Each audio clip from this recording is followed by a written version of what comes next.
Statue man म्हणून ज्यांची ओळख आहे तसे पद्मश्री राम सुतार साहेबांना आज महाराष्ट्र शासनाच्या वतीने आदरणीय मुख्यमंत्री महोदयांच्या उपस्थितीत महाराष्ट्र भूषण पुरस्कार आम्ही दिला। याचा खूप मनस्वी आनंद आहे आणि तो त्यांनी अगदी प्रेमाने स्वीकारला याचाही आनंद आहे। खरं म्हणजे राम सुतार साहेबांनी देशात नाही जगामध्ये अशी अनेक शिल्प उभी केली। Statue of unity Sardar Vallabhbhai Patel यांचं सगळ्या जगातला उंच असा पुतळा उभा करण्याचा विक्रम देखील सुतार साहेबांच्याच नावावर आहे।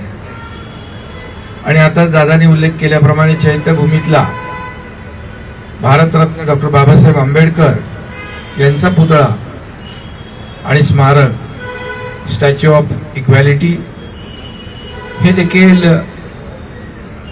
मोठा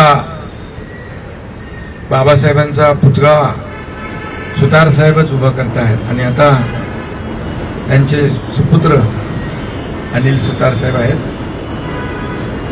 खरं म्हणजे या महाराष्ट्र भूषण पुरस्कार आमच्या सरकारने दिला त्यामुळे खऱ्या अर्थाने या पुरस्काराचीच उंची वाढलेली आहे सुतार साहेबांना दिल्यामुळे। आणि म्हणून अतिशय प्रतिभावंत ऋषितुल्य असे शिल्पकार आणि असे कलावंत हे खरं म्हणजे मराठी माणसाचा मानबिंदू आहेतच आणि महाराष्ट्राचं भूषणही आहे। आणि त्यांनी अनेक अशी शिल्प उभी केली आहे। देशातच नाही जगभरामध्ये त्यांची शिल्प उभी आहेत।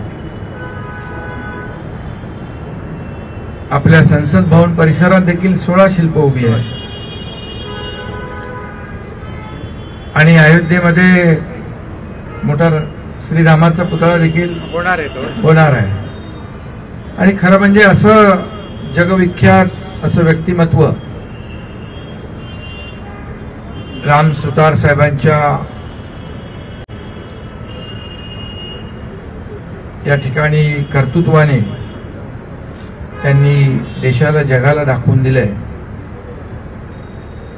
याबद्दल मी त्यांचं मनापासून अभिनंदन करतो।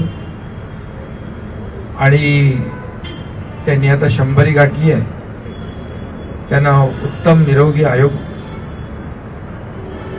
आयुष्य मिळावं आणि त्यांना उत्तम आरोग्य मिळावं अशी प्रार्थना करतो, शुभेच्छा देतो। आणि आता राम सुतार साहेबांचा वारसा समर्थपणे अनिल सुतार साहेब पुढे नेत आहेत। आता आपला सिंधुदुर्गातला छत्रपती शिवाजी महाराजांचा पुतळा देखील भव्य दिव्य असा या ठिकाणी उभा झालेला आहे। आणि खरं म्हणजे नुसते पुतळे उभे राहत नाही तर त्या पुतळ्याच्या चेहऱ्यावरचं जे काही हावभाव एक्सप्रेशन आहे ते देखील दाखवण्याचं कसब राम सुतार साहेबांनी त्यांच्या कलेतून दाखवलंय। मी त्यांना खूप खूप शुभेच्छा देतो आणि पुन्हा एकदा त्यांचं मनापासून अभिनंदन करतो। मी माननीय मुख्यमंत्री देवेंद्रजींना ज्यावेळेला विनंती केली त्यावेळी देवेंद्र